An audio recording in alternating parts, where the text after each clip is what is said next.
শিক্ষাঙ্গনে ছাত্র রাজনীতি এখন talk of the country. July আন্দোলনে ক্যাম্পাসগুলোতে ছাত্র রাজনীতি বন্ধের দাবি ওঠে, আর আওয়ামী লীগের শাসনামলে ক্যাম্পাসগুলোতে ছাত্রলীগের বিতর্কিত কর্মকাণ্ড ও মারমুখী আচরণের কারণে আতঙ্কের পরিবেশ তৈরি হয়।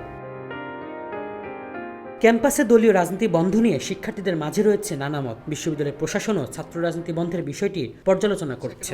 রাজনৈতিক দল নিজেদের আত্মপ্রকাশ ঘটাচ্ছে। খবর সংযোগ শিক্ষার্থীদের মতামত জানার চেষ্টা করেছে। শিক্ষার্থীদের বেশিরভাগ রাজনীতি বন্ধের দাবি জানালেও কেউ কেউ বলছেন সংস্কার করতে হবে, আর কয়েকজন বলেন ছাত্র রাজনীতি নয়, ছাত্র সংসদ চালু করতে হবে। তো এখন যখন আমরা দেখতেছি যে আমাদের ক্যাম্পাসে যখন ছাত্র রাজনীতি নিষিদ্ধ করা হলো, তখন একটি গণমাধ্যমের অনলাইন জরিপে উল্লেখ করা হয় ছাত্র রাজনীতি বন্ধ করা উচিত বলে মনে করেন 93% মানুষ। আর জরিপে যারা অংশ নিয়েছেন এর মধ্যে 5% মানুষ মনে করেন ছাত্র রাজনীতি বন্ধ করা উচিত হবে না, আর 2% পক্ষে বিপক্ষে কোনো মত দেননি। সেই রাজনীতি হবে সাধারণ শিক্ষার্থীদের কল্যাণ এবং উন্নয়নের জন্য। আলী ইউনুস হৃদয়, খবর সংযোগ।